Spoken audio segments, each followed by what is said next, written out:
So today we will be talking about controlling infection from inserting a peripheral IV or a peripheral intravenous line, not the all. So the best way to avoid is not to insert. If to avoid, which means start feeding earlier, trying to avoid the peripheral IV. That's one. Second, if you want to insert, it has to be peripheral. Avoid a proximal area of inserting line. And avoid the number. So the lower the number of the lines, the better. Avoid the time of pricks, like the number of pricks. The less pricks, the better, of course. And shorten the duration of the insertion. So 2 days is better than 3 and better than 4. And also check the line every day, whether there are signs of inflammation or not. That's another way to protect it. The other way is how to care the line. Well, first, you should have always extension.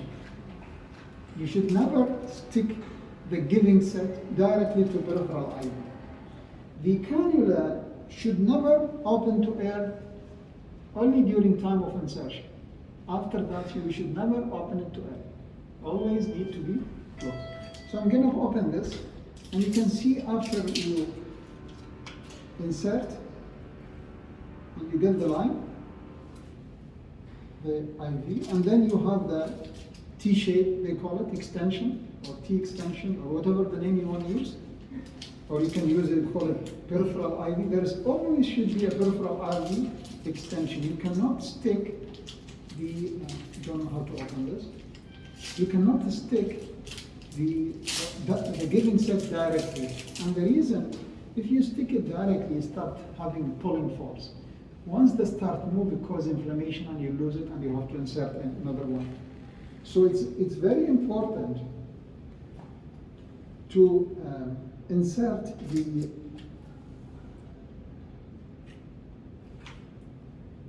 the T extension to the line.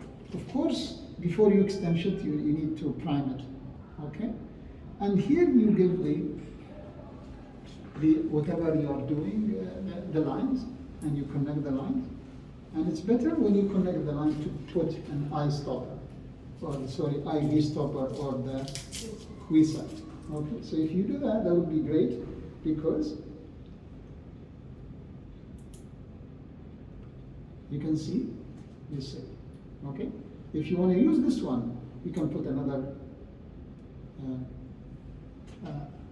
Q side or IV stopper, and that will protect the line. Always there will be no, because this has a plug, and through which you can insert the needle, and we will never have a time where you are exposed to air, and so you can use it for giving injection. At the same time, you can insert it here. Okay, so you can put another one here, and you can always having it clear and no contamination, and then you can. Even with that, when you want to deal with it, so you can see you will have, when you stick, you can have an area that you can stick it on the wall, you can make it like this, whichever you like to fix that. So you have a little bit of flexibility of controlling your IV. And that will minimize the risk of accidental removal of the IV. And you have more space to control the position of the IV and fix it on the, okay? And it's always used, if you can use on board, a board that you can use it from spatula, the tongue depressor, and over it goes, or we're supposed to have a supply with on board. But if you don't have, we can use spatula, put a gauze on it, and you can, and if your IV is in here, you can put the spatula and then control it. And this can be straight, but also you can make it like this. So you have very good control on giving the IV. Now, before you use it, there should be a sterile reload, a sterile dose B when you inject. So the first you have to get a sterile, you have to put the sterile gloves between, this has to be always free, so you can move it, okay? And so you put gauze below it, so imagine it's here, okay? So if it's here, or you make it like this, and it's free, so you put gauze below it, and that's the first step. The second step, you bring the alcohol swab, and you clean this. Very important to clean it. Okay?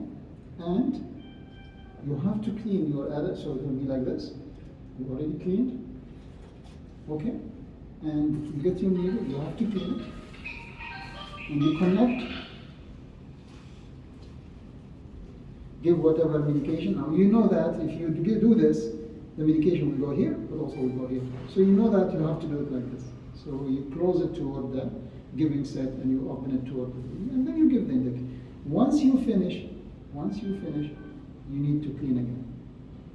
What is my tools somewhere here? So you need to clean again. Okay, and if you want to connect anything, you need to clean that port.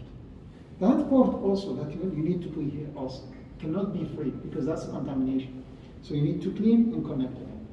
So you are cleaning before and after, and making sure there is no contamination in the skin. And putting this will give you flexibility. So in short, minimize the peripheral IV as much as you can. Try to put peripheral, not central, for two reasons: less exco-infection, and you can use the more proximal part for central lines, such as PIC line. The second is check it every day. This gives you flexibility because if you put directly the giving set here, there might be a pulling force and it might move a little bit and cause inflammation and you lose it. Inflammation sometimes break down because skin breakdown due to IV. Okay, especially if using irritating medication, high concentration dextrose, sodium bicarb, calcium, it all cause inflammation. So you have to minimize that. The other important point, you have to do hip lock. Hip lock is two types. Either interrupted scheduled doses. So we say, I will give 1 ml of normal saline every 4 hours, injected through line, if the line have none. Or you run continuous 0.1 ml per hour through it.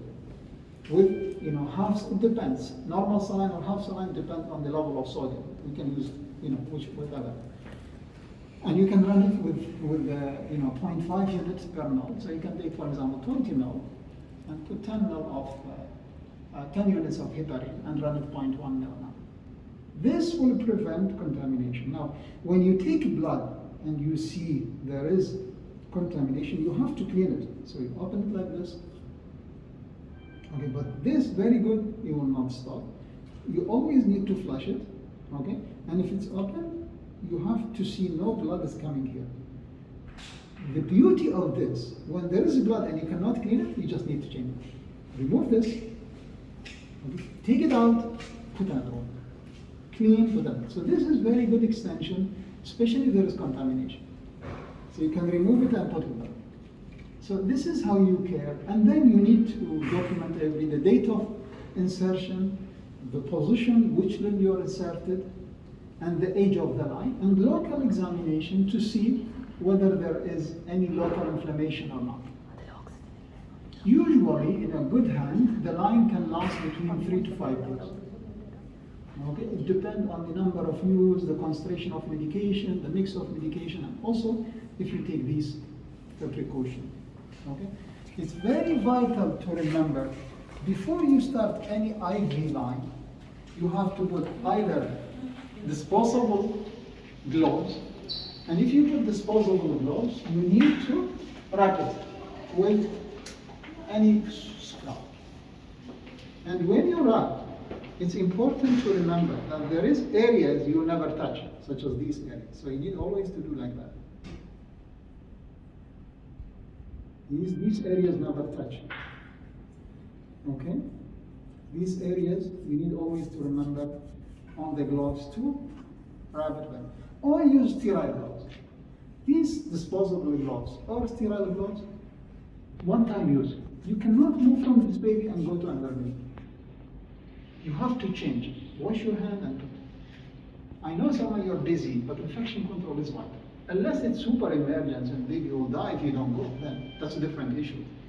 But if it's not, then you can wait a few seconds until you clean. It's very important to deal with the IV in the correct way because it's a portal of infection. It's life-saving device and procedures, but it is. But it is at the same time it can be part of complication and death because of infection. Any question? So we just need to practice. Practice on this. How to connect, so you assemble everything and connect.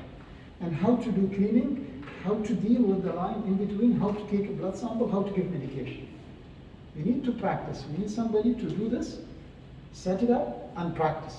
Drill it every day. And then we need to pass. Who's doing it correctly, and especially repeatedly. But you have to repeat it again and again. So I'm going to write a checklist and distribute it about each line, peripheral line, what exactly need to be done or not done, done or not done. Okay? And if there's some reason you missed and didn't do follow the procedure and baby got apnea, so it has the right way to alert you that there might be infection now. Okay? Thank you very much. Did it?